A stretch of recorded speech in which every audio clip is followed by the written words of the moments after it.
Pessoal, só dando um contexto, de manhã a gente esteve com o Dantas. O Dantas é um CEO de uma startup. E agora a gente vai estar com o Pinho para ver como esse negócio tem diferentes aspectos. O Pinho é o diretor de Customer Success da Lynx. A Lynx é uma empresa de capital aberto, com mais de 30 anos de mercado, com N aquisições. Ele vai contar para a gente um pouco do desafio de você pivotear modelos, que eu acho que é o desafio de alguns dos nossos clientes e algumas das pessoas que estão na sala, estão nos assistindo online. Como é que eu reproposito áreas de relacionamento, áreas de gestão de clientes para Customer Success? Pinho, por favor, meu caro.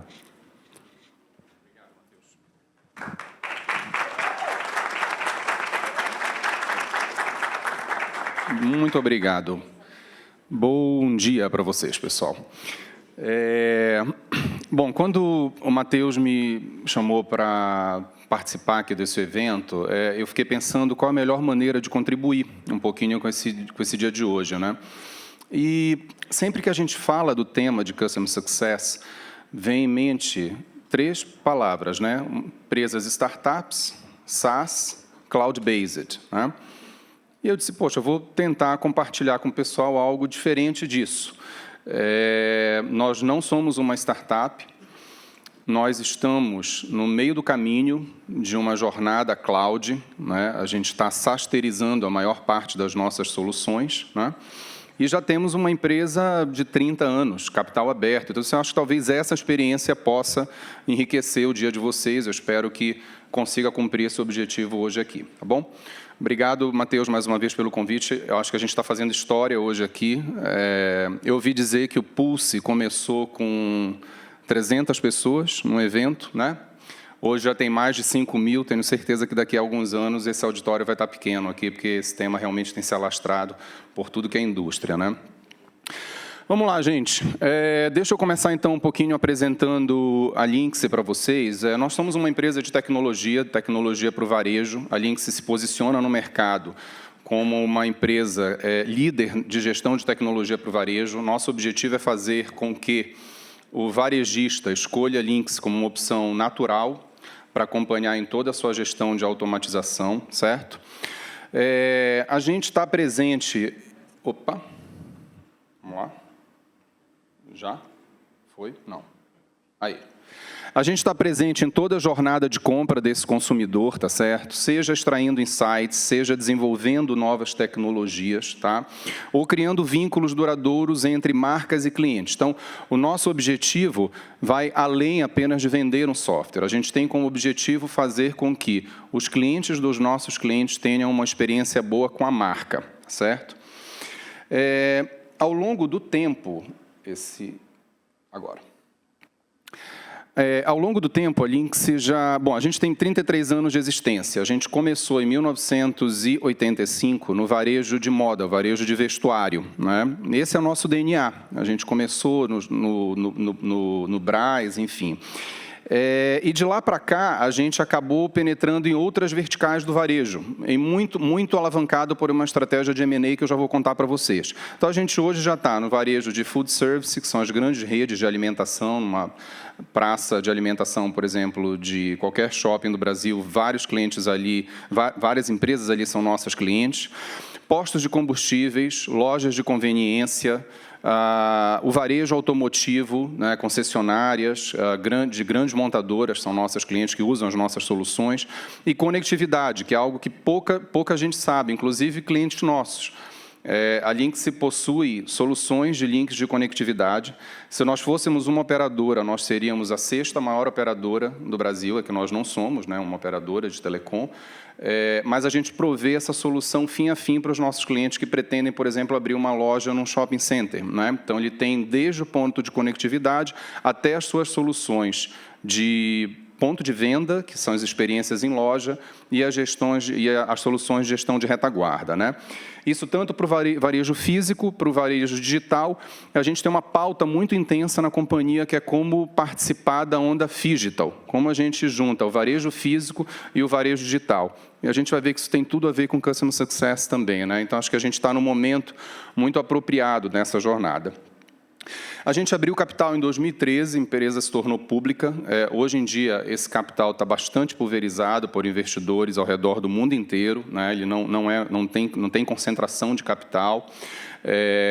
A Lynx já lançou, desde o IPO, vários follow-ons e muito bem-sucedidos.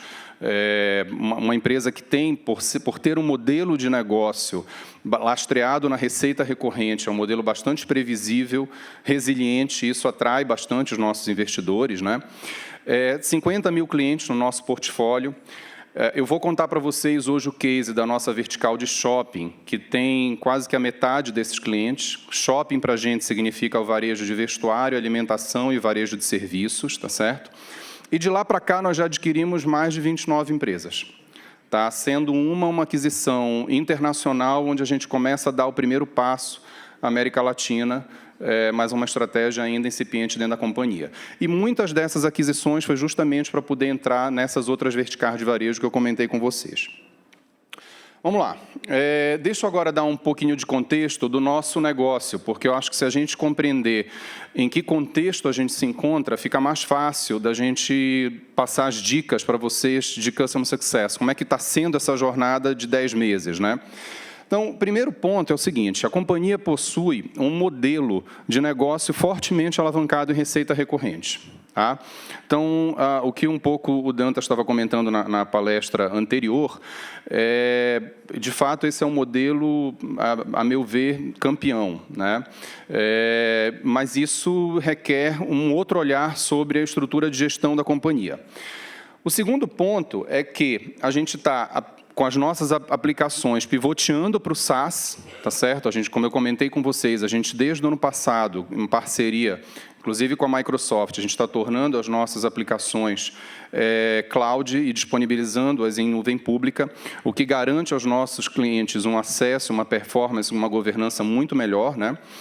Terceiro ponto, é uma empresa líder de mercado com clientes de diversos tamanhos, segmentos e exigências. A gente vai de A a Z no varejo brasileiro.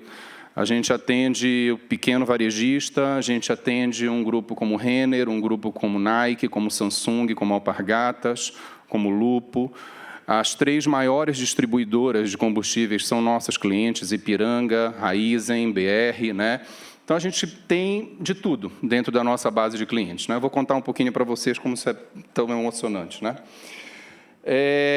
A estratégia de crescimento lastreada em inovação, por óbvio, somos uma empresa de tecnologia, como tal, dependemos da inovação, e no meio disso tudo, a gente tem o varejo em plena transformação digital. Está feito o business, está feita o case para que a gente possa pensar em sucesso do cliente. Foi por aí que tudo começou, né? E aí vem aquela pergunta, então, por que Customer Success na Lynx? Eu acho que isso é uma pergunta que todo mundo que está puxando essa iniciativa dentro da sua empresa precisa se fazer. Às vezes a gente começa porque ou a gente acha que é uma buzzword, é algo bonito, interessante, mas a gente não tem a clareza do porquê que a gente está fazendo isso, né? Então, a gente precisa parar um pouquinho e olhar para esse tema, porque o tema ele é amplo. Então, dependendo do que você quer atacar, você vai ter uma estratégia diferente. Você pode priorizar algo diferente, né? E aí a gente... Opa! Aí... E aí a gente identificou o seguinte: primeiro, por quê, né? Nós temos um business de receita recorrente com um modelo de gestão tradicional, ou seja, não fecha a conta, né? E esse modelo de gestão tradicional pressupunha ter um time comercial incentivado pela maximização do primeiro deal e não pelo lifetime. Então, não fecha a conta de novo, né? Se a receita recorrente pressupõe que aquele cliente vai começar a dar lucro para mim à medida que ele fica mais comigo, como é que eu posso ter um modelo de gestão focado na maximização do primeiro deal? Impossível, não dá. E isso começou a aparecer nos resultados. a gente começou a sentir churn de receita. A gente não tem muito logo churn, mas a gente tem revenue churn. Tá certo? A gente começou a ter fragilidades na nossa estratégia de cross-selling. Uma empresa com mais de 40% de market share, na nossa vertical de shopping, esse percentual sobe para 60%. A estratégia precisa estar olhando para a base o tempo inteiro. Então, a gente vai crescer muito mais em cross-selling do que upselling, né? E, de novo, nós estávamos incentivados pela maximização do primeiro deal por ser um business, e ainda sendo um business de receita recorrente, isso é importante. O nosso NPS estava em zona crítica, a gente já usa a pesquisa de NPS há alguns anos dentro da companhia, anterior à entrada da mentalidade de sucesso do cliente, e para apimentar tudo isso, um mercado em recessão, né? Então, essas foram as justificativas que fizeram com que a gente olhasse para dentro de casa e observasse que havia uma desconexão entre o nosso modelo de negócio e o modelo de gestão que nós estávamos organizados, né? Diante deste contexto, era hora de pivotear para Customer Success. E a palavra é essa mesmo, como o Matheus comentou no início. Nós não tínhamos e não temos até agora o Customer Success no nosso DNA, né? Tem empresa que já nasce com essa mentalidade porque ela precisa disso. Nós vendemos um sistema que é missão crítica. Um varejista, quando não usa o meu sistema, ele fica sem faturar. Tão simples quanto. Isso é bom, isso garante um certo lock-in, e eu ponho bem entre aspas isso, tudo bem. Por outro lado, isso tem uma fatura, né? Que a gente está pagando agora. A gente também precisa olhar para esse cliente da mesma maneira, como se ele, de fato, não precisasse da nossa ferramenta. Eu não posso achar que o lock-in está pelo fato dele simplesmente precisar faturar naquele sistema, porque se ele achar um outro que ele vá faturar por R$10 mais barato, ele não vai pensar duas vezes. E olha que o nosso mercado ainda, de novo, o lock-in, muito entre aspas aqui, porque dificilmente um CIO de um grande grupo varejista acorda, né, de manhã para trocar o seu sistema de varejo. É uma trabalheira enorme, né? Mas a gente tem que olhar para tudo isso com muita cautela, tá? Muito bem. Quando a gente começou a discutir Customer Success, algumas perguntas vieram na nossa cabeça, né? Putz, por onde a gente vai começar? Como é que a gente vai comunicar isso? Como é que a gente vai convencer a organização inteira a migrar para esse modelo, sair de uma estrutura tradicional, ir para uma estrutura de pós-venda baseada no sucesso do cliente? A gente tem que ter um plano de voo, que métricas a gente vai medir, que resultados a gente quer obter. Então, tudo isso foram perguntas que foram surgindo quando a gente estava planejando essa virada ainda no ano passado. Então, a partir de agora, o que eu fiz foi o seguinte, eu reuni essas perguntas em 10 dicas que eu queria compartilhar com vocês. Eu achei que essa poderia ser a minha contribuição para a manhã de hoje, aqui no evento. As dicas aqui não têm a menor pretensão de dizer que está certo ou errado. A gente vai discutir isso ao longo da apresentação, mas, para mim, existe um modelo de Customer Success mais adequado ao teu business, né? Então, o que eu vou contar aqui é o que deu certo e, eventualmente, que não deu certo na Lynx, para que vocês possam olhar e, de repente, buscar alguma semelhança com o que vocês estão fazendo nas empresas de vocês. Beleza? Eu procurei ainda na dica, antes de entrar na dica propriamente dita, eu trouxe um pouquinho de teoria, um pouquinho de benchmarking para poder enriquecer aí a apresentação para vocês. Então, eu sempre vou falar um pouco da teoria e depois eu vou contar dentro da dica como é que ela aconteceu dentro da Lynx, tá? A primeira é o seguinte, cara, inicia pelo topo da organização, se você não é o topo, né? Porque talvez eu esteja falando aqui com pessoas que já são o topo da organização. Então, você pula essa dica, tá? Se não é esse o seu caso, inicie pelo topo, né? Eu costumo dizer que sem apoio executivo, lhe resta o purgatório, tá? Então, toda vez que você visitar alguma empresa e disserem para você que o Customer Success é o cara estagiário que acabou de entrar na companhia, desconfia, tá? Porque, de fato, eu particularmente não acredito. E não acredito por uma única razão, isso não é uma área, gente, isso é uma mentalidade. Não pode, não estou de jeito nenhum menosprezando o estagiário, só que tem que vir do topo, tá? E aí eu trouxe um gráficozinho que certamente vocês já devem ter visto por aí, eu acho bem interessante, que é a maturidade de Customer Success nas empresas, né? E a coisa começa bem assim, né? Quando se fala em Customer Success, a primeira coisa que se faz, o que é? É ler um livro, né? Do Lincoln Murphy, aliás, não é isso? Nós fizemos isso, tá? Depois vocês vão ver, nós fizemos isso. E agradeço ao Lincoln Murphy, agradeço, porque foi onde tudo começou. Até a página 12. Depois a gente tem que expandir, mas enfim. Muito bem, então você está ali com o livro, você começa a ler, acha aquilo ali maravilhoso e contrata um CS, né? Esse cara aqui agora vai ser o CS da companhia, vai revolucionar. Quando você tem o livro e contrata um CS, o que ele vai fazer? Pedir budget, né? Opa, preciso pedir um budget aqui, senão essa coisa aqui não rola. Aí ele pede o budget, contrata 2 headcounts. Uma pessoa com livro na mão, com budget de 2 headcounts, ele consegue malemar ser reativo. Então, ele vai passar a ser um suporte de luxo, né? Com o budget dele, com o livro na mão. E aí, o que acontece? Ele descobre que aquilo que ele está fazendo não tem nada a ver com Customer Success. Aí, ele vai embora, o CS leaves, tá certo?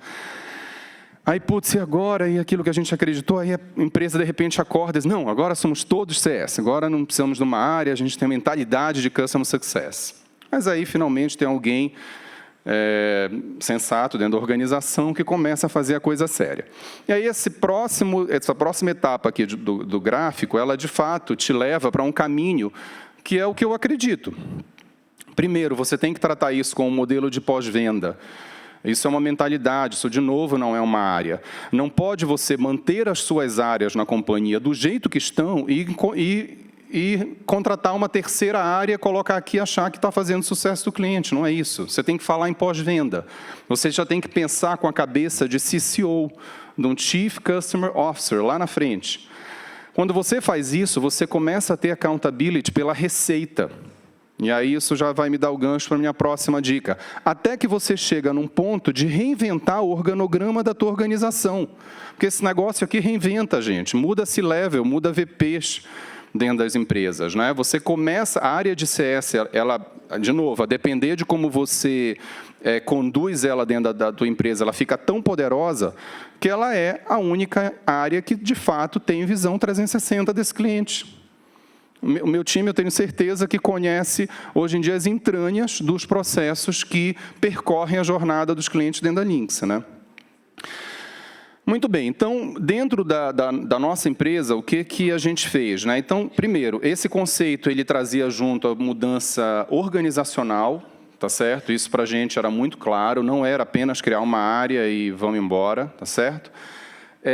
Nós montamos uma verdadeira agenda evangelizadora, isso foi antes de virar um modelo, tá certo? Isso foi ano passado.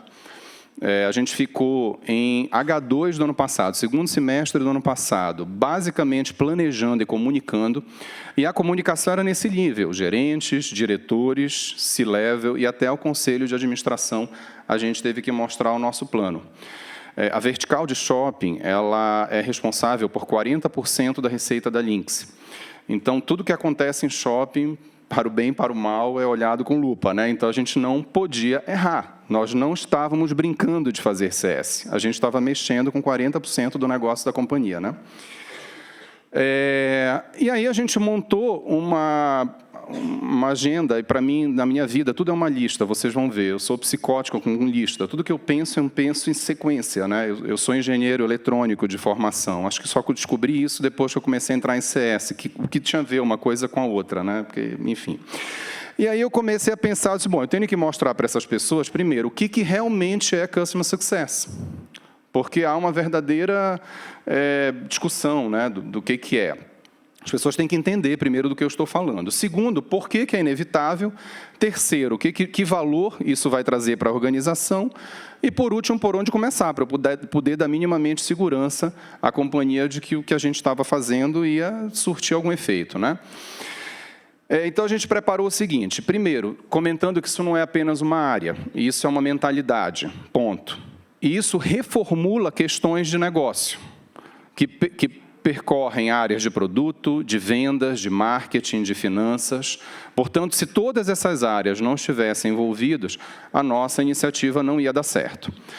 O segundo, por que CS é inevitável? Tá? E aí a gente pega, a economia mudou, o mundo mudou, o varejo mudou também, tá certo? O SaaS democratizou a tecnologia, né? A indústria de tecnologia está pagando uma fatura grande agora, né? Quem tem mais tempo nessa estrada sabe que na década de 90 a gente vendia algo por milhões de reais e a gente virava as costas no dia seguinte porque aquele deal já tinha sido feito e o teu ROI já tinha sido pago. Basicamente era isso. Hoje em dia o cliente não paga nada para casar com você e você vai ter que extrair valor ao longo da jornada dele. Então isso precisava ficar claro para os executivos da companhia, né? A gente teve que dizer que lock-in era coisa do passado, mesmo para uma empresa com as características que a Lynx tem, que eu apresentei para vocês, né? E que o poder agora estava com o cliente. Portanto, se ele quisesse, era possível, sim, ele nos deixar, né?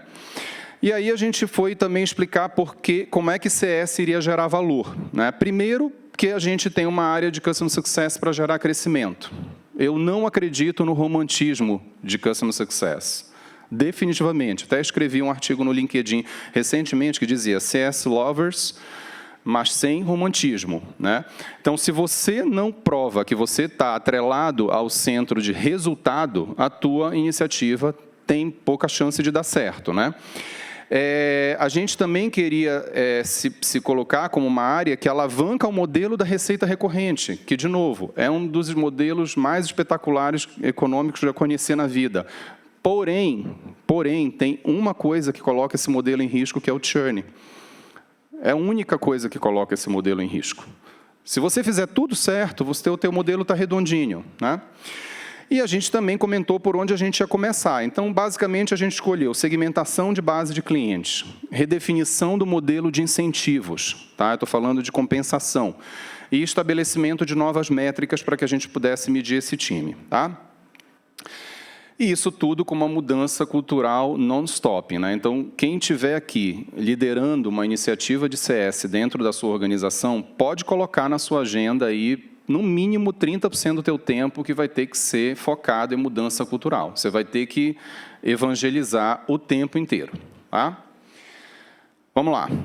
A segunda dica é: identifique e defina o principal motivador. Você tem várias razões para implantar CS, mas você vai ter que descobrir qual é que te motiva naquele momento. E, de novo, não que você não possa mudar e nada contra, às vezes você tem vários motivadores, tem problema, mas define e eleja prioridades, tá? Para facilitar aqui para vocês, eu coloquei os motivadores organizados nas perguntas que você tem que se fazer, que para mim são 3. Será que eu quero que esse cliente fique mais? Se eu estou querendo que esse cliente fique mais, eu tenho que olhar para o meu churn, para as minhas estratégias de retenção, adoção e engajamento, se esse é o meu problema. Será que eu quero que esse cliente compre mais? Ou seja, de repente o cliente já fica, ele já está, não tem problema de churn. Porém, essa base está adormecida, esse cliente não está comprando mais, eu não estou alavancando minha estratégia de cross-selling.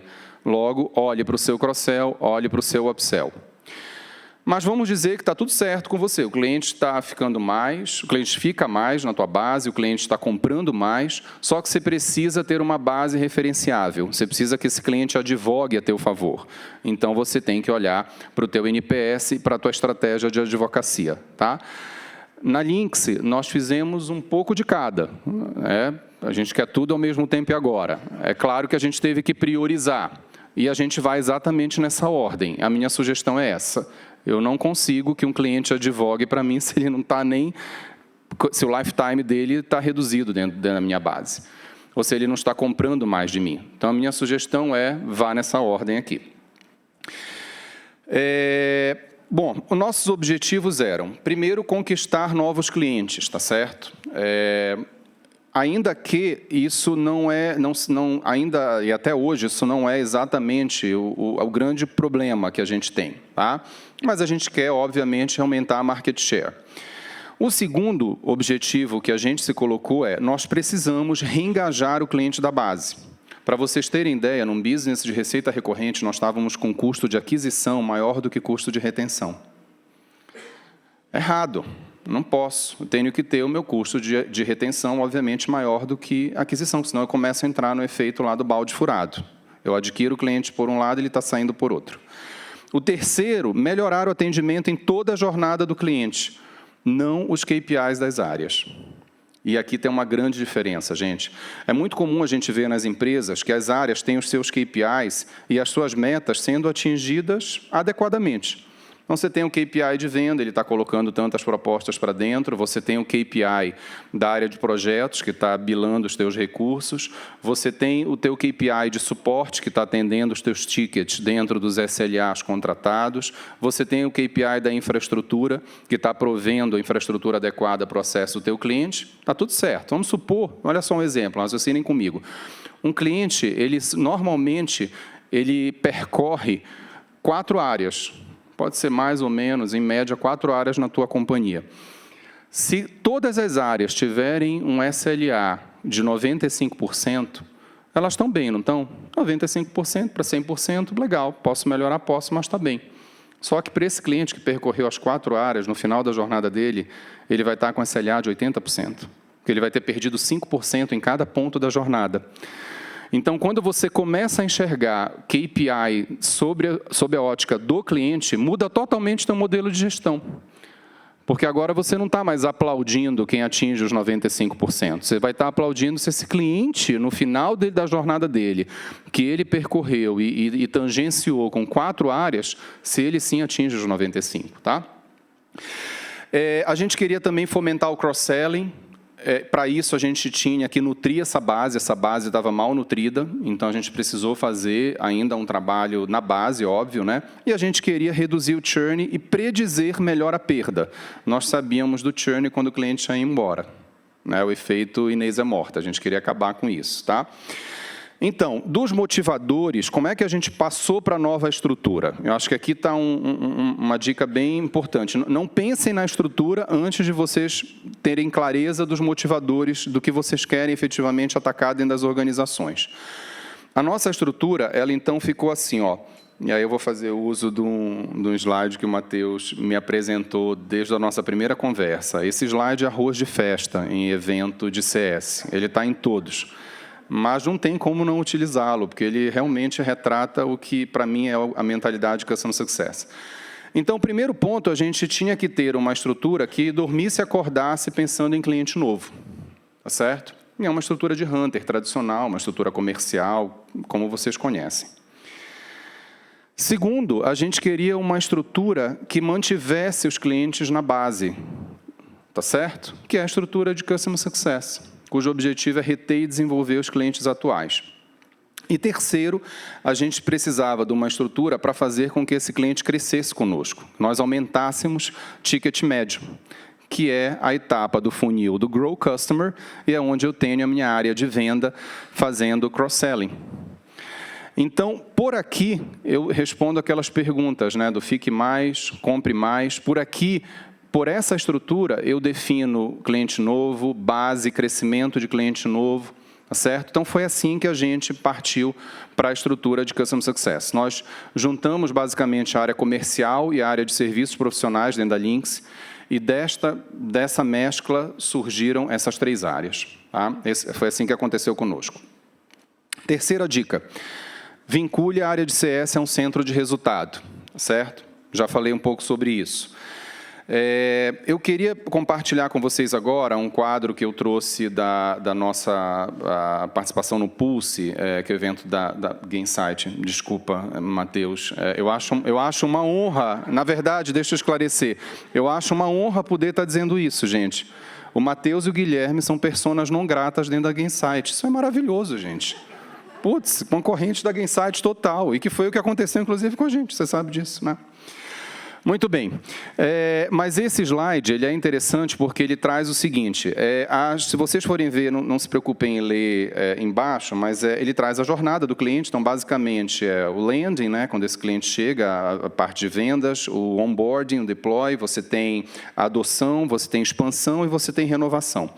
As barras em verde são a atuação da área de Customer Success nestas etapas da jornada. Tá? Essa é uma pesquisa da BCG, que levou para o Pulse em abril. A pesquisa foi feita com 60 empresas que estão estruturando modelos de Customer Success nos Estados Unidos.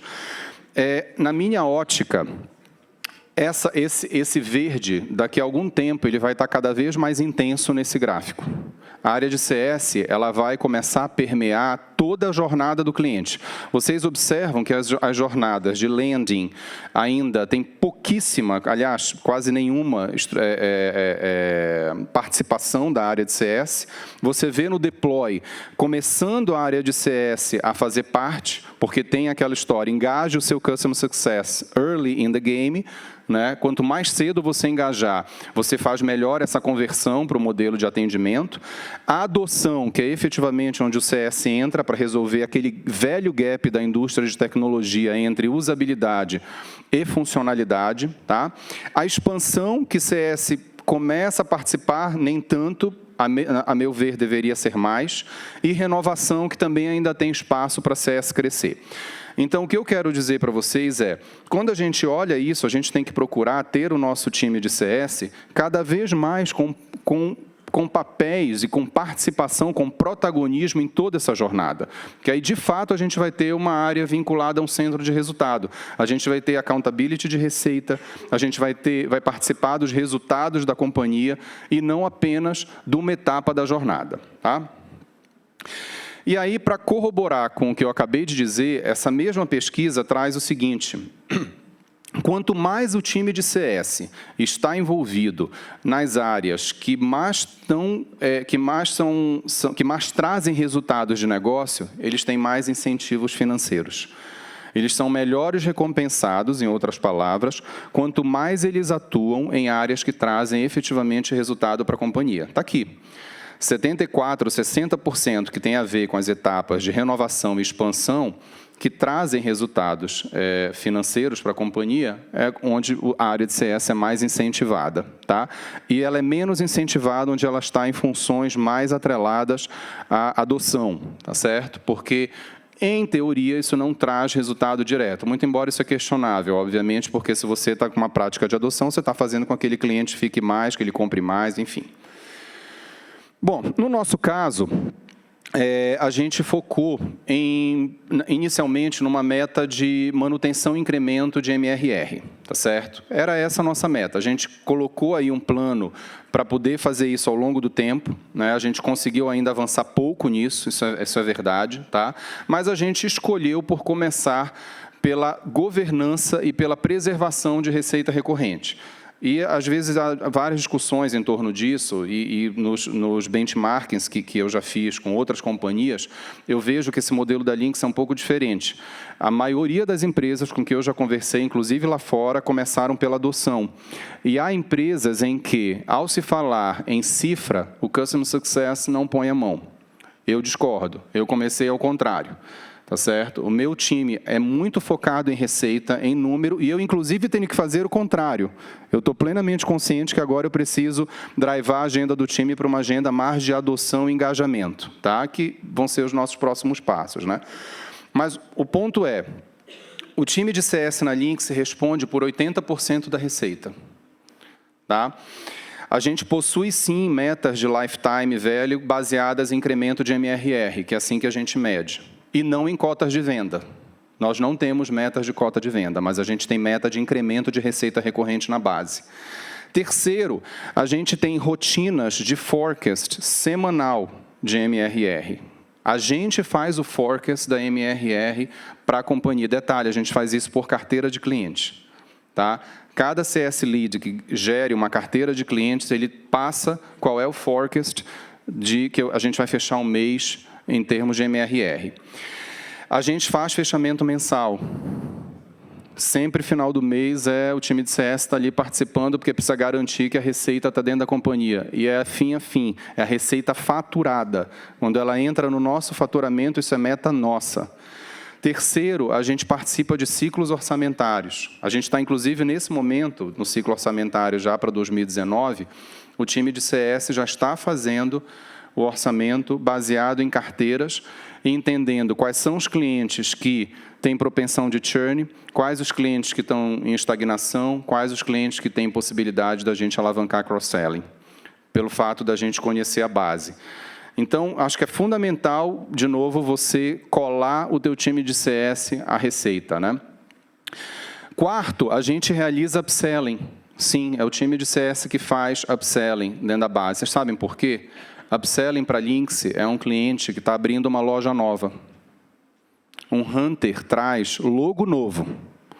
A base, ela traz loja nova de um logo existente. Portanto, não há nenhum discurso de venda nisso. É o cliente que está comprando de mim, não sou eu que estou vendendo. Então, não faz sentido eu ter uma área comercial onde eu não preciso ter speech de venda, se eu tenho um CS que cuida da base, então ele faz o upselling sim. E nós somos sócios do time de cross-selling. Nós não fazemos o cross-sell, mas a gente deixa a agenda verde para que o time de cross-selling, que tem meta de MRR por produto, vender na nossa base. E aí está feito o casamento. Então, aí você tira aquele discurso da briga de CS com vendas? Não. O vendedor, o Sales Specialist, ele tem como objetivo aumentar a receita recorrente no produto que ele é especialista, que ele está vendendo. Nós temos como objetivo incrementar a receita recorrente na nossa base.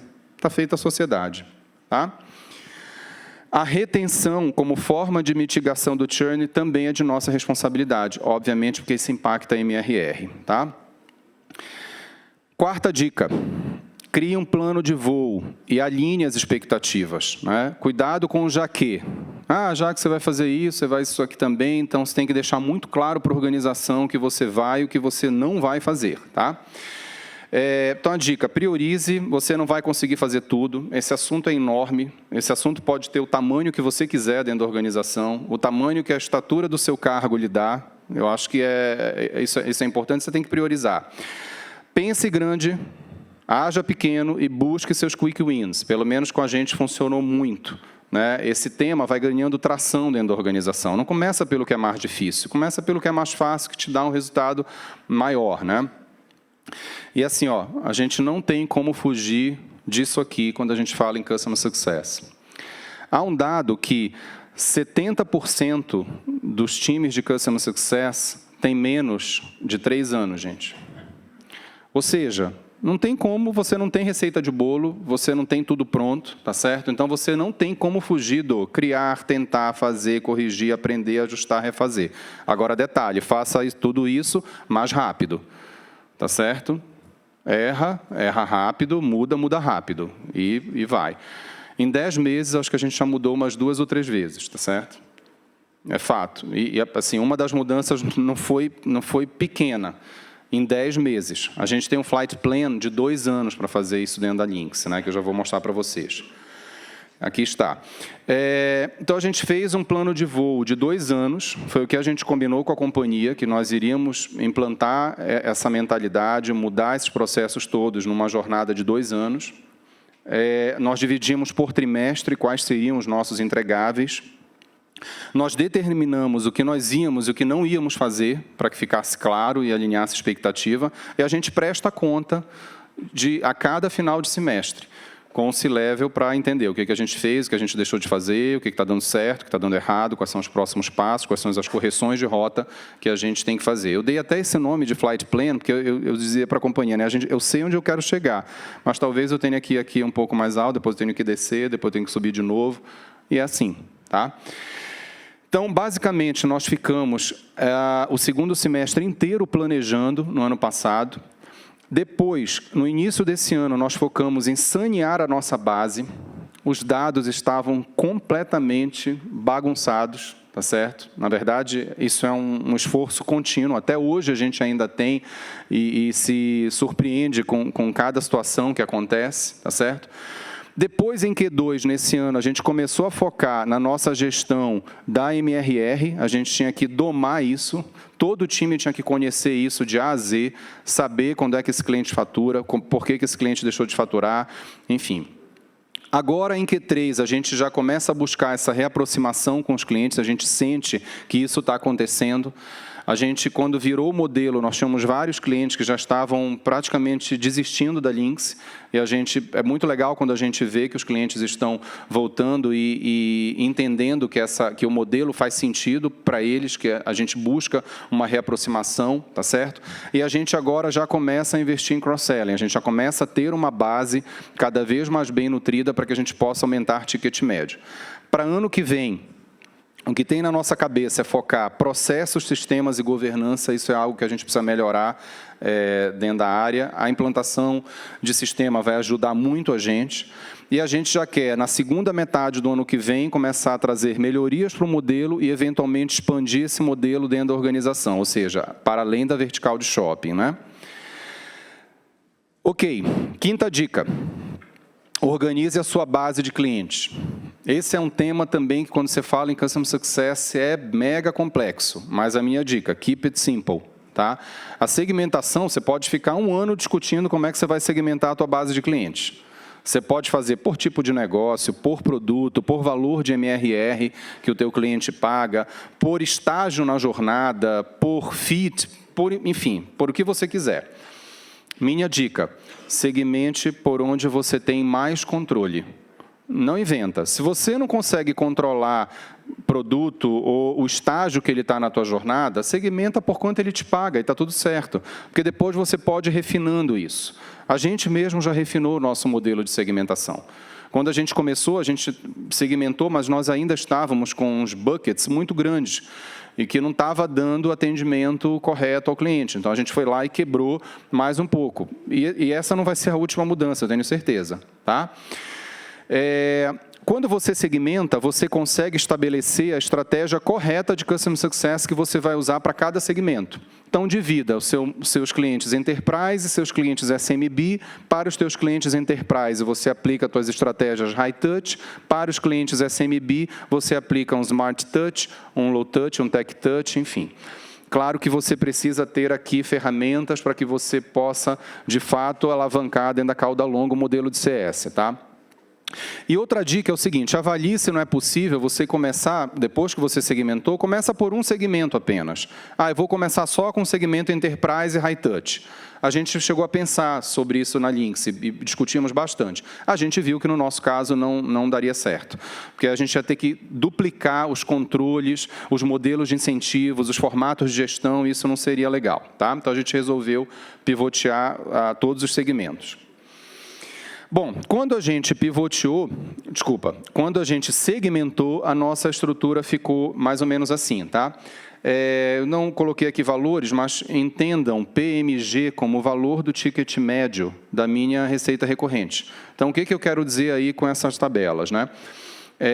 G é quem me paga um ticket alto de receita recorrente, M, médio, óbvio, P é a cauda longa que me paga pouco de receita recorrente. Então, esse gráfico diz o seguinte, que 167 ou 5% dos clientes da minha base me trazem 70% da minha MRR. Então, é aqui que eu tenho que focar a minha estratégia High Touch, porque eu tenho poucos clientes em termos de volume, mas que me trazem 70% da minha recorrência. Tá? Na coluna M ali, eu tenho os mesmos 5% que me trazem 12% da recorrência, e eu tenho a minha cauda longa com 90% em termos de volume de clientes, que me traz 18% da minha MRR, que obviamente é onde eu tenho que fazer a minha estratégia Tech Touch, para eu poder escalar. Tá? Então, o que nós fizemos? No pacote G, ali, a gente quebrou em top e 2 segmentos de Key Account. Por quê? Porque eu entendo que para você fazer o High Touch, você tem que prezar a regionalidade. Eu tenho clientes no Rio de Janeiro, em Belo Horizonte, no Sul. Então, eu tinha que ter CS Leads para cada um desses segmentos aqui. No M, a gente criou um segmento middle, que tem abrangência nacional, que usa parte da estratégia High Touch e parte do Tech Touch, justamente porque ele está no meio do caminho. E no Long Tail, eu criei um segmento small, tá certo? E eu ainda faço gestão dos meus clientes com canais, com franquias. A Lynx tem modelos de franquia. Nós não implementamos ainda Customer Success com parceiros. Isso é outra etapa aí do nosso projeto. Tá bom? Sexta dica. Vamos falar agora de people. Tá? Selecione muito bem seu time. Esse, sem dúvida, é o maior desafio. Acho que o Dantas falou um pouquinho também sobre isso na palestra anterior. Algumas considerações e reflexões que eu acho que precisam ser feitas. Primeiro, entender que CS é uma área nova e que muitos profissionais vão vir de outras experiências. Você não vai achar uma pessoa que trabalha 15 anos em Customer Success. Esquece. Olha, eu vou botar aqui no LinkedIn alguém com experiência de 15 anos. Cara, esquece. Né? Então, se achar é fake news, é isso aí. Né? Então, o segredo é saber mesclar. Beleza? Você tem que mesclar e vai ter que trabalhar com isso. E eu fico muito feliz por ter um time absolutamente heterogêneo. Né? Outro dado importante também que eu trouxe aqui para compartilhar com vocês da mesma pesquisa da BCG, que é o seguinte, e aí ele mostra um pouquinho a origem, né? Ou pelo menos você pode inferir. Aqui ele está mostrando quais são as áreas que mais colaboram, a frequência de colaboração das áreas nas atividades de Customer Success. Então, ele está dizendo o seguinte: onde vocês estão vendo verde claro, verde escuro, são essas áreas, elas contribuem efetivamente, tá certo? Então, você tem vendas, serviços profissionais e suporte técnico são as áreas que mais estão envolvidas na rotina de Customer Success. Então, certamente, são dessas áreas que os profissionais que vocês vão precisar contratar vão vir. Tá? No caso da Lynx, o nosso time tem essa composição. 53% do time vem com uma bagagem comercial, 22% vem de serviços profissionais e 25% vem do mercado. O que eu quero dizer com o mercado? Que são profissionais que já tiveram experiência de Customer Success em outras empresas. Tá? Nós não optamos por contratar todo mundo novo, nós não fizemos isso. Nós optamos por começar uma área de CS com quem estava dentro da companhia, valorizando os nossos talentos e dando o direcionamento correto e o modelo de incentivo que a gente queria, tá certo? E a gente, obviamente, complementou o time com experiências de pessoas que já vinham com essa cultura. Né? Então, é bacana porque ficou um time heterogêneo, um time que se ajuda, um time que tem competências absolutamente complementares. Né? Um, às vezes, tem uma tarimba mais de vendas, outro tem uma tarimba mais em projetos, eles vão se ajudando, tá certo? Porque, de fato, o Super CSM é esse cara aí, né? Acho que, aliás, uma das perguntas que fizeram lá no slide é qual é o perfil ideal de Customer Success. Aí está a resposta. É a mosca branca de óculos que está no centro desse gráfico aqui. Se encontrar, me avisa que a gente está contratando. É a pessoa que tem o business acumen, que tem conhecimento técnico e que tem gestão de relacionamento. É bem difícil, gente, porque, normalmente, nós temos competências mais para um desses círculos do que exatamente para todos. Né? Às vezes, você conhece mais tecnicamente, mas tem uma certa dificuldade de relacionamento. Mas o Super CSM é essa mosca branca de óculos aí. Falando em time, uma coisa que a gente não economizou é investir em capacitação. Sim, demos o livro, tá certo? Demos o livro, pessoal, comprei o livro, o pessoal leu o livro, foi legal, o pessoal gostou do livro. A gente faz trimestralmente um evento com o nosso time chamado #CS na Veia, onde a gente traz todo mundo aqui para São Paulo, tem time espalhado em outros estados. É um dia de imersão aí no tema de CS, a gente traz pessoas de outras empresas para fazer benchmark, então isso é bom porque põe todo mundo na mesma sintonia. Lembrem-se, o time ele é mesclado, então você tem que alinhar conceito, sim, tá? Participamos do Pulse, a gente faz pílulas de conhecimento, fazíamos, né? Eu acabei parando com essa atividade, preciso voltar. Toda sexta-feira eu tinha uma rotina que eu mandava as CS Friday Reading, então toda vez eu mandava conhecimento, matérias que eu lia e compartilhava com o time. Né? E isso é interessante porque acabou gerando na equipe, eles mesmos começaram a fazer. Né? Então, isso você vê a cultura sendo permeada. Né?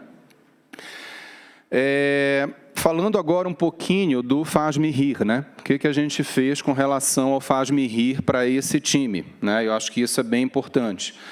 Quando você quer redirecionar o teu modelo de atendimento, obviamente você tem que pensar no teu modelo de incentivos, senão uma coisa não casa com a outra. Vocês se lembram que eu falei para vocês lá na frente que o time estava totalmente incentivado por transação, certo? A gente precisa mudar todo esse modelo. Então, nós tínhamos justamente um modelo de incentivo que focava na venda ou na alocação em projetos, era isso, e um modelo de variável baseado em comissão. E a comissão, ela é transacional, tá certo? Eu vendi, eu ganho a comissão. Não interessa se o que eu vendi esse cliente vai usar ou não depois, mas eu já ganhei a minha comissão. Vocês acham que isso é CS? Não é, né, gente? Você tem que partir para um modelo em que você priorize lifetime, tá? Então, a gente sai do modelo focado na venda e passa para um modelo de incentivo focado no lifetime value do cliente. A gente sai de um variável baseado em comissão e passa para um variável baseado em bonificação que pressupõe o relacionamento de longo prazo. Então, basicamente, o time de CS é bonificado, primeiramente, se ele manteve a receita recorrente. Caso contrário, ele não é nem elegível a bônus, porque o não manter a receita recorrente significa perda de cliente, ou perda de receita, vamos dizer assim. Tá certo? E detalhe, a gente teve que fazer tudo isso, obviamente, sem alterar R$1 o total compensation. Esse foi o ponto mais desafiador, que a gente ficou planejando isso no ano passado. Imagina que eram times que vinham com uma remuneração absolutamente diferente, né? O time comercial muito alavancado no variável, o time de serviços pouco alavancado no variável, a gente tinha que fazer com que tudo isso, de alguma maneira, convergisse. Tá? Vamos lá. 7ª dica. Não basta comunicar, tem que evangelizar. Não ache que você, sentado ali na frente do teu notebook, mandando e-mail, comunicando o que é CS, o povo vai entender. Ainda se você for na frente da pessoa, já corre risco de uma pessoa não entender, né? Então, você precisa, de fato, evangelizar. Tem até uma frase que a gente ouviu bastante lá no Pulse, que era o keep pushing or keep suffering. E assim, coloca na tua cabeça que é papel, sim, do time de CS puxar a organização. Não espera que vá vir do céu, né? Eu vejo várias perguntas, já participei de outros meetups de CS, e aí o pessoal pergunta, como é que eu faço para mobilizar a área de suporte, a área X, Y, Z? Cara, ei, levanta e anda, amigo, vamos embora. Não vai esperar que a outra área vai olhar para você e vai dizer, opa, tem ali um CS, agora eu vou lá, eu sou CS, vou ajudar ali aquela área. Nada disso. A responsabilidade é sua. Traga para você esta tarefa. Então, meu time tem muita clareza disso. Não adianta vir chorar, olha, eu não consegui reter o cliente porque a área de suporte, cara, so sorry. Né? Vamos atrás, vamos correr atrás. Keep pushing or keep suffering. E aí, essa cultura de CS, ela efetivamente precisa permear toda a empresa. Então, eu trouxe aqui para vocês agora dicas do que falar para 3 áreas que, a meu ver, são super importantes, que é a área de vendas, a área de produto e a área de serviços profissionais / suporte. Uma área de serviço, de atendimento, vamos colocar assim, tá? Então, se você está querendo convencer uma área de vendas a entrar na pauta de Customer Success, fala isso aqui para ela, ó. Você tem que dizer para essa área, começar a ter foco em trazer clientes novos que tenham potencial de sucesso no longo prazo. Ainda que ele comece pequeno. Essa é uma baita mudança de mentalidade. Deixa eu contar para vocês, dentro da Lynx, quando a gente conquista um cliente novo, é muito comum a área de Hunter vender um pedaço daquela rede, né? Às vezes você tem varejistas que têm 200, 300 lojas, dificilmente ele fecha com a Lynx as 300 lojas. Ele não é cliente ainda da base, certo? Então, é muito natural que a gente comece pequeno, com lojas próprias, algumas lojas próprias, eventualmente uma ou outra franquia, quando muito, mas a gente tem pista de crescimento com aquele cliente. Então, o que acontece na prática? Quando a área de Hunter traz um cliente desses para dentro, ele vem pequeno, com potencial de crescimento, e a área de CS é quem desenvolve esse cliente. Porque se eu fizer um bom projeto naquela meia dúzia de franquias, de lojas próprias, enfim, que o Hunter me trouxe, eu tenho uma pista de mais 200. Então, isso é upselling, eu tenho mais possibilidade de cross-selling, tá certo? Desde que a área de vendas traga good fit para você. Porque também, se ele trouxer um cliente que não vai crescer, é óbvio que você também não vai fazer milagre, tá? Segunda dica, menos ênfase na maximização do primeiro negócio, sobretudo se for às custas do lifetime do cliente, do lifetime value do cliente. O que eu quero dizer com isso? Às vezes é muito comum você ter ali a área de vendas tocando o sino Porque vender um super projeto e, putz, colocou um monte de receita para dentro, só que na hora que você vai entregar, putz, é uma dor de cabeça. Então, você está prejudicando o lifetime do cliente. Ele vai ter uma péssima experiência com você logo na largada. Então, a chance dele ir embora é enorme. Tá? Então, cuidado para não maximizar o primeiro deal e pior ainda se ele for em detrimento do lifetime value. Tá? E tente promover incentivos em renovação e lifetime value para a área de vendas, porque daí você engaja na mesma pauta. A segunda dica vai para o pessoal de produto aí, ó. Como é que eu faço para o time de produto entrar comigo na pauta do CS? Diga para ele, cara, desenvolve produtos que vão facilitar a adoção. A usabilidade é mais importante do que as funcionalidades. É muito melhor, numa pauta de CS, você desenvolver funcionalidades mais simples, mas que o cliente use, do que você desenvolver uma puta funcionalidade que o cliente não tenha a mais vaga ideia do que serve. Ele vai achar que ele está pagando muito, ele vai sair, ele vai dar churn, é isso que vai acontecer. E a gente, na indústria de tecnologia, vem muito com essa mentalidade das features, de desenvolver mega funcionalidade. O varejo brasileiro, a gente tem vários clientes que dizem para mim, Pinho, pede para o teu pessoal de produto, quer desenvolver a super ferramenta? Beleza, desenvolve, mas desenvolve a versão light, porque o meu vendedor que está ali numa loja, vendendo em pé durante 8 horas, cara, ele precisa ter facilidade, ele precisa saber usar aquilo, ele precisa ser fácil, intuitivo. Tá? A segunda dica, diga para o seu time de produto criar módulos com possibilidade de upsell para permitir evolução. Se o produto empacota aquilo ali de uma vez só, aquilo fica caro, o cliente não vai usar tudo isso e, de novo, ele tem risco de dar churn. Então, é melhor quebrar em pequenas funcionalidades, porque você vai fazendo com que o cliente cresça. Tá? Terceiro, e é óbvio, produto tem que ser fácil e autossuficiente. Acho que o Dantas também comentou isso de manhã. Isso é regra master. Né? Para o time de atendimento, primeiro, saber que 60% de churn se dá no onboarding. Isso não sou eu que estou dizendo, é McKinsey. Um cliente, quando fecha com você e que começa o teu projeto, 60% das vezes ele sai ali no onboarding, porque ele vem super feliz com a expectativa lá em cima e você frustra aquela expectativa na largada. Então, a chance dele ir embora é enorme. Né? Olha que bacana essa segunda dica. Chega com o teu pessoal lá do Service Desk, do Help Desk, enfim, e diga a ele que quando ele estiver atendendo um ticket de chamado do cliente, ele não está atendendo um ticket. Ele está fazendo uma pré-venda. No mínimo, tem uma renovação em jogo. Se esse analista não atende bem o cliente, esse cliente pode não renovar contigo. Tá? Então, isso é uma mudança total de mentalidade para o analista de suporte que viveu a vida inteira dele numa modalidade reativa.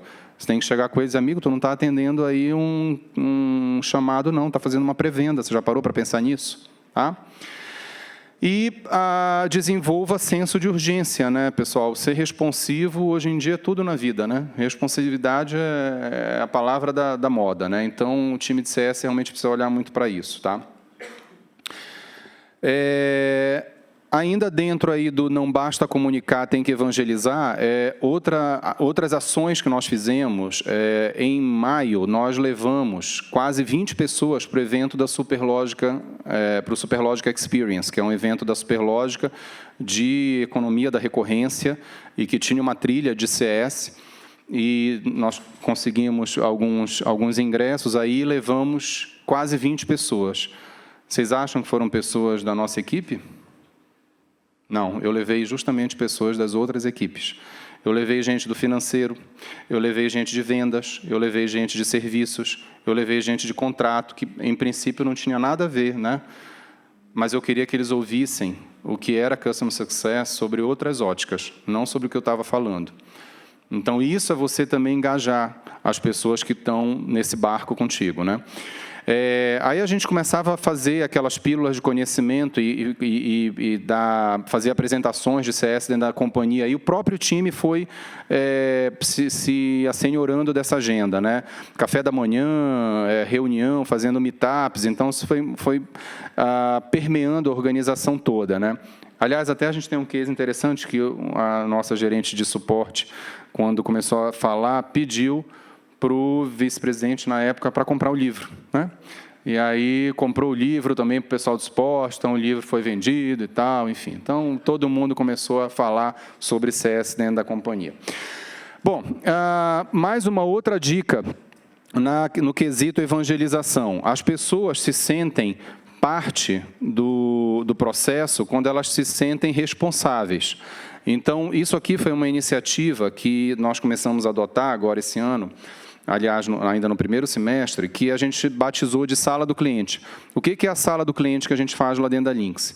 É uma reunião que a gente faz, com uma periodicidade quinzenal, em que a gente coloca na mesa os heads das principais áreas que percorrem a jornada do cliente. Então, você tem o head de produto, head de suporte, head financeiro, comercial, serviços. Então, a gente coloca essas pessoas na mesa e o CSM vai lá para poder expor o que está acontecendo com o cliente da carteira dele. São 3 clientes que a gente faz, é uma reunião de 1 hora. E não faça mais porque as pessoas têm pouco tempo hoje em dia. Então, tem que ser 1 hora, 20 minutos por cliente.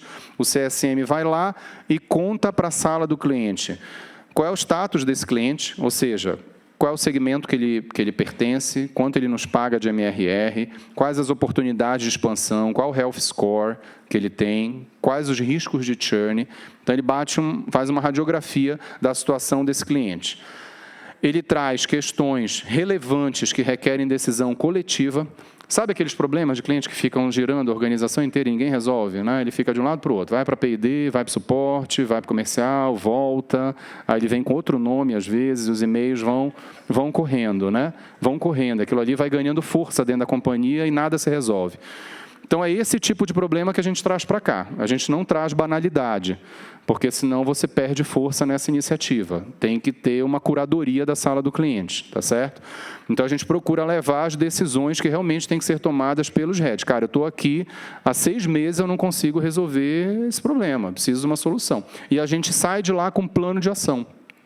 Um plano de ação com comprometimento dos heads dessas áreas. Tá? Então, a ideia é a gente compartilhar riscos e oportunidades.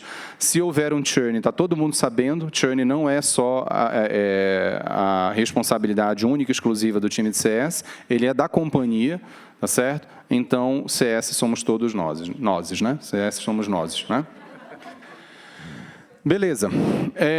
Dica número 8, invista em processos, métricas e governanças. Talvez essa dica é a mais pobre que eu tenho para passar hoje para vocês. Eu vou tentar muito mais dizer o que eu penso do que propriamente o que a gente fez. É um tema que a gente ainda vai investir muita energia aqui, tá? Mas vamos lá. Primeiramente, eu entendo que o CS deva funcionar como um relógio suíço. Eu acho que é isso que difere esse modelo de pós-venda de outros modelos de atendimento ao cliente. Você tem que ter processos praticamente industriais dentro de CS. Tá? Outra dica é foca na jornada do cliente, não na sua. Você vai descobrir uma série de coisas aí. Se você ficar focando na jornada de cada área, você deixa de ter a visão do cliente. Então, seja efetivamente customer-centric, né? Pense em processos escaláveis. Ninguém escala Customer Success sem que você pense e crie processos para isso. Um bom CSOps vai fazer toda a diferença nesse tema aqui para você. Tá? Para quem não sabe, CSOps é um Customer Success Operations, que é um papel, um perfil, que é comparável a um Sales Op no mundo comercial, né? Bom, no nosso caso, a nossa jornada está sendo governada nessas etapas. Então, a gente tem uma etapa de adesão, que fica dentro da área de CS, ou seja, se algum cliente liga para a Lynx e diz, eu sou hoje um novo varejista da Chili Beans, um novo franqueado da Chili Beans, e me disseram para ligar aí para ver a tecnologia, a parte de tecnologia com a Lynx. Isso é atendido dentro da área de CS. O onboarding também está dentro da área de CS. Nós trouxemos a área toda de implantação para dentro da área de Customer Success com o objetivo de reduzir mais uma ponte aqui, deixar essa jornada um pouco mais próxima, né? A gente faz adoção, que é algo que a gente ainda tem que melhorar, expansão, que são os cross-sellings, que eu estava comentando com vocês, nós não fazemos, mas nós somos sócios do time de cross-sell, a gente abre o caminho, né? E advocacia. Então, a gente tem aqui nessa última parte da jornada, a gente trabalha cases de clientes. O meu time tem metas de um número X de cases de clientes por semestre que a gente tem que apresentar e divulgar na imprensa ou em redes sociais. Um trabalho em conjunto com o nosso marketing, tá? E aí a gente está trabalhando já a advocacia. Então, é um case em que a gente promove muito mais o cliente do que a gente.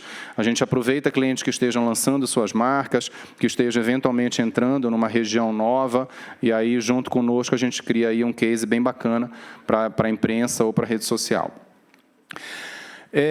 Uma outra dica aqui é como é que a gente escala Customer Success. Então, a gente, na minha ótica, eu vejo 3 maneiras. Primeiro, via canais, que é via parceiros, você ter efetivamente um Partner Success Manager, que é um outro papel. De novo, aqui ainda está TBD dentro da Lynx, isso é algo para ano que vem. Tá? A gente tem um programa de franquias intenso e crescer por franquias é parte da estratégia da Lynx. Então, a gente tem que urgentemente olhar para esse tema a partir do ano que vem. Você escala com Tech Touch, e aqui, pessoal, é o ponto que a gente mais tem que amadurecer. Na viagem que a gente fez em abril para a Califórnia, foi também uma das maiores decepções. Eu achei que o modelo de Tech Touch já tivesse bem mais maduro do que eu pude constatar. Ainda tem muita tentativa e erro, e eu acho que a gente ainda tem, como indústria de Customer Success, amadurecer muito aqui. Sem dúvida nenhuma, a ferramenta é fundamental, tá, nesse aspecto. O que a gente procura fazer é iniciar os nossos atendimentos de modo automatizado para 80% das vezes, e 20% a gente não tem jeito, a gente tem que partir para um atendimento mais personalizado, mesmo na cauda longa. A estratégia de High Touch dentro da Lynx, ela é muito, muito forte, pelo motivo que eu expliquei anteriormente. São contas grandes, com alta governança na prestação de serviços. O meu time de top account tem um CSM para 6 clientes, e é muito ainda, porque cada cliente desses tem 400, 500 lojas, então eu quase sou um B2B2C. O nosso modelo é isso, eu me relaciono com o franqueador, mas eu também me relaciono com as franquias, porque eu tenho que trabalhar o sucesso do cliente do seu ponto de vista da franquia, porque se ela não estiver bem, o franqueador não está bem. Então, de fato, é um volume muito grande que a gente tem, né? E esse conhecimento de negócio que é altamente requerido, né, no High Touch, você passa a ser praticamente um Trusted Advisor. Já tem gente do meu time trabalhando o orçamento do cliente para o ano que vem, entendendo onde o cliente vai investir, para que eu possa também acompanhar o roadmap dele, né? E aí você vai construindo aqui relacionamento, e confiança é fundamental em clientes desse porte, né? Beleza. 9ª dica. Não subestime o poder dos dados e o quão desorganizados eles estão na sua organização. Tá? Isso é fato. Dealing with mass data. Né? Então, quem nunca? Né? Seus dados estão bagunçados, não tem dados, putz, eu não sei onde estão, né? Às vezes é famoso, né? Eu tenho, mas não sei onde está, vou procurar, que deve estar em algum lugar. E às vezes eu acho, não sei para que serve, né? Então, como é que eu faço para, a partir dos dados, produzir informações de e para cliente? Tá certo? Então, eu tenho que ter informação dos meus clientes, mas eu também tenho que gerar informação para o cliente. Esse é o diferencial do modelo de CS, né? Mas o que nos alenta aqui é a desgraça alheia, né? Porque a gente não está sozinho, não. Isso aí foi tema do Pulse, né? A Zuqua, que é uma startup americana que produz softwares de integração, fez uma palestra com esse título bem interessante, né? No Pulse. Então, nós não estamos sozinhos. Esse tema de dados, ele é geral. Então, se a desgraça alheia conforta, né? Bom, o que nós fizemos dentro da Lynx? A gente, primeiramente, tentou ver quais eram os dados que, de alguma maneira, influenciavam a área de CS. E são todos, né? Não tem como. Então, é uma bobagem fazer isso, não percam tempo. Vocês vão chegar a essa mesma conclusão. Então, você tem ali dados financeiros, você tem dados contábeis, Para a gente isso tem uma diferença dentro da companhia, né? Você tem provisão, você tem reversão, você tem outros efeitos que você precisa levar em consideração. Você tem todos os dados de venda que estão no CRM, você tem os dados de churn, você tem NPS que está lá no suporte, você tem os tickets abertos que estão no suporte, você tem os dados de engagement que são produzidos a partir do Data Lake, né? Eu vi o Rodrigo comentando sobre Data Lake aqui na palestra anterior. Nós também estamos construindo um lago de dados, onde por ali vão passar todas as informações dos sistemas que já estão em nuvem, e isso vai gerar insights para que a gente possa reverter isso em benefício ao sucesso do sucesso dos nossos clientes, tá certo? E aí, o que a gente fez foi, primeiro a gente procurou determinar os KPIs que a gente queria medir, de acordo com aquelas metas que eu passei para vocês anteriormente. A gente iniciou a descoberta da fonte de dados, qual é a origem desses dados, aonde eles estão, quem eram os data owners, e combinamos com esses data owners que nós iríamos fazer ajustes na origem dos dados, né, para que a gente, ao trazer esses dados para a nossa análise, eles já viessem saneados, tá certo? E realizamos um intenso saneamento nessas fontes de dados antes de automatizar. E isso é um trabalho contínuo. Até hoje, a gente se depara com situações que a gente está vendo pela primeira vez. E tenho certeza que ainda vai continuar aí por um tempo. Tá? Muito bem. Então, save the best for last, né? Dica 10. Contrate um bom parceiro de tecnologia. Olha só. Ele estava agoniado, porque ele achava que essa dica não ia aparecer, né? Save the best for last. Tá certo? Gente, assim, uma plataforma de tecnologia nesse tema, ela é absolutamente necessária. Ela vai te encurtar caminhos, ela vai gerar rotinas nas tuas operações, ela vai tornar a tua operação prescritiva e escalável, tá certo? Essas são as minhas maiores expectativas com relação ao sistema. Atenção às suas integrações, né? O diretor de TI tem que ser teu BFF, cara. Senão você não vai adiante nessa pauta, né? Você precisa ter a TI contigo, porque ela sabe onde é que estão esses dados, que ela vai conectar A com B, enfim. Cuidado nos playbooks, acerte bem, nem playbook de mais, nem playbook de menos. Você pode queimar, às vezes, a tua iniciativa se você colocar uma série de atividades para o teu CSM que ele não vai conseguir cumprir, né? Isso aqui a gente ainda vai provar. Engaje seu time.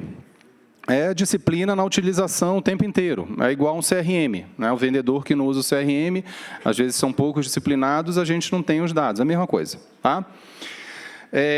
E aí, essa parceria é bem interessante. Contar para vocês que hoje está sendo o Go Live do Sense Data dentro da Lynx. Tá? Hoje, né? Olha só, o dia do evento foi mera coincidência. A gente já estava programando aí o projeto já há algum tempo. E a gente fez ontem os últimos treinamentos com a equipe, então hoje efetivamente é o primeiro dia de produção. A gente fez esses banners, Matheus, acho que você não tinha visto ainda. A gente espalhou nas nossas filiais, onde a gente está fazendo o live do projeto, né? Mas eu queria, sobretudo, finalizar aqui, gastando um pouquinho de tempo e contando um pouco dessa parceria com a Sense Data e por que eu acho que isso é importante. Eu não estou fazendo aqui jabá para o Matheus, não, porque ele não precisa disso. Mas eu acho que isso é o que a gente deve fazer com os nossos clientes. Quando a gente começou esse relacionamento, e tem exatamente um ano, a gente falava de tudo, menos que ele ia vender um sistema um dia para a gente. Acho que eu fui descobrir isso até depois. A gente falava de Customer Success. E naquela época era o que eu precisava. Eu não sabia nada desse tema. Nada. Eu vim de serviços profissionais. Minha carreira dentro da indústria de tecnologia, CS está sendo pela primeira vez, né? Então, eu precisava ter ali praticamente um coaching do meu lado. E era o que a gente fez. A gente estabeleceu ali uma relação de confiança em que eu primeiro tinha que entender um pouco da indústria. Se ele chegasse ali para mim há um ano me vendendo o sistema, eu ia mandar ele as favas, porque, de fato, eu não ia comprar um sistema naquela época, eu não sabia nem o que eu queria ainda, né? Então, acho que é importante,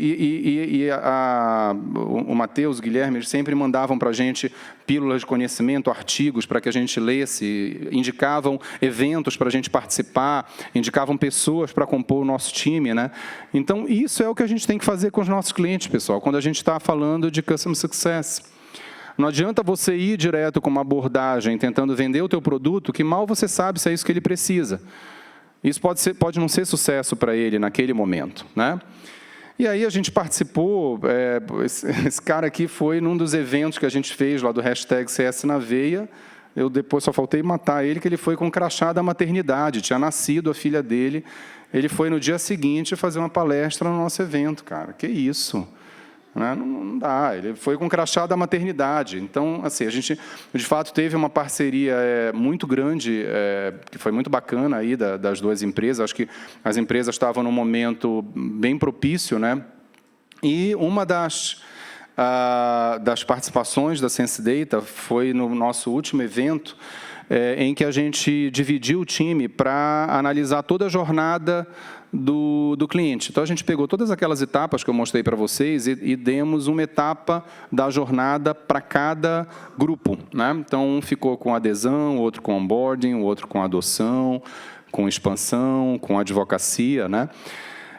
Esse foi uma atividade que o meu time de CS Leads organizou. Eu praticamente só me dei conta disso no dia do evento e vi que a atividade estava tomando corpo, estava todo mundo muito engajado nisso e que eu precisava fazer alguma coisa muito séria, né, com relação a isso, porque senão ia frustrar a expectativa do time.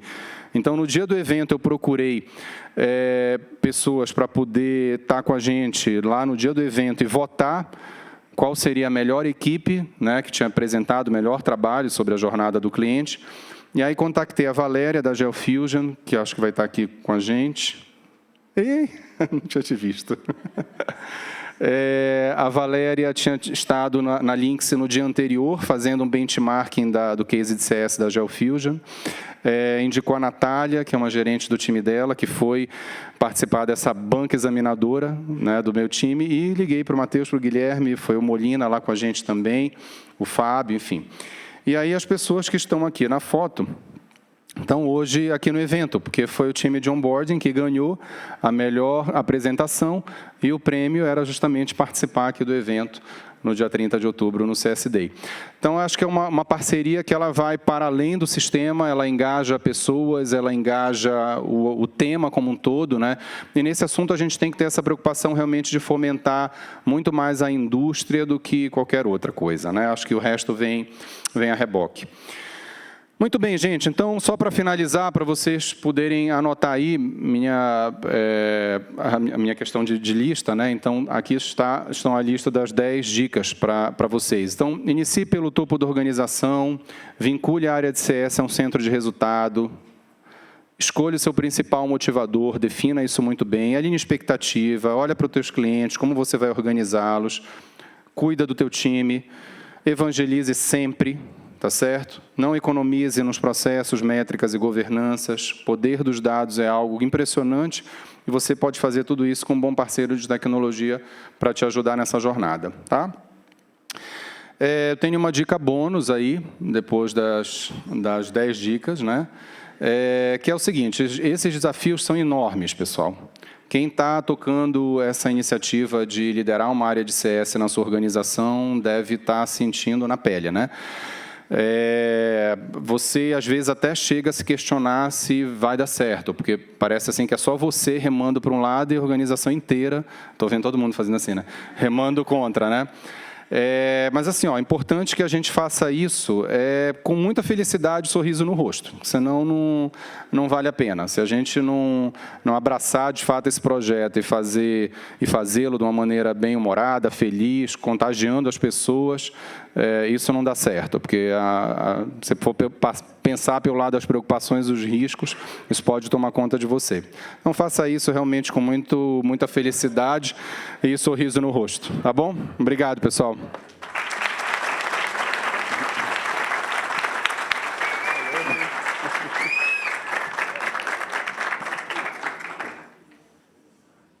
Tem perguntas? Rapaz, que aula, meu. Tá louco, hein?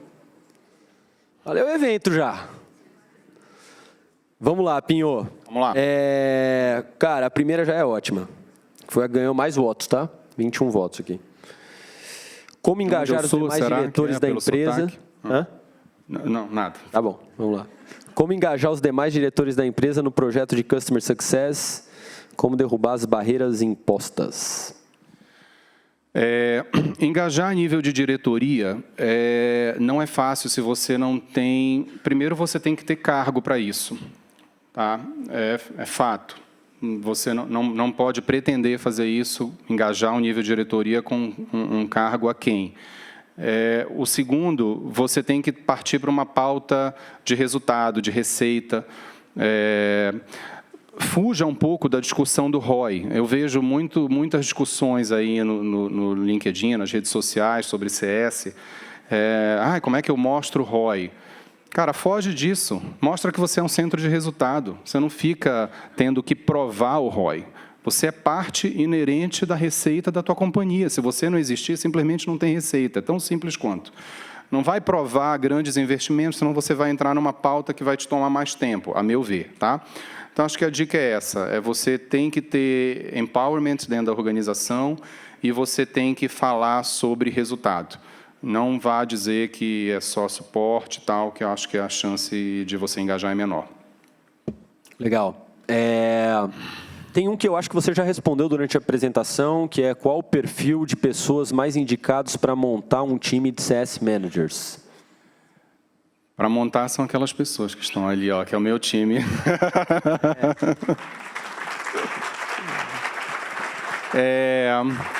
Olha só, talvez tenha um tweak aqui nessa pergunta, para montar o time, né? Não é do CSM. O CSM eu mostrei na apresentação, mas eu vou interpretar a pergunta como para liderar uma iniciativa de CS, talvez seja isso.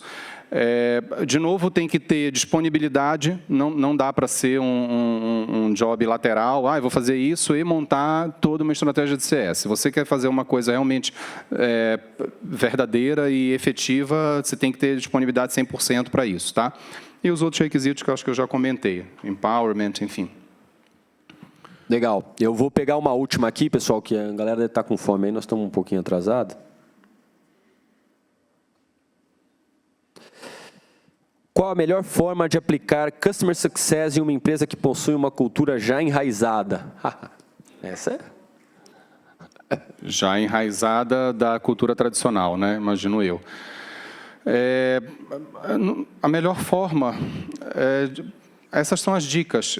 Essas dicas podem funcionar mais ou menos, dependendo do contexto.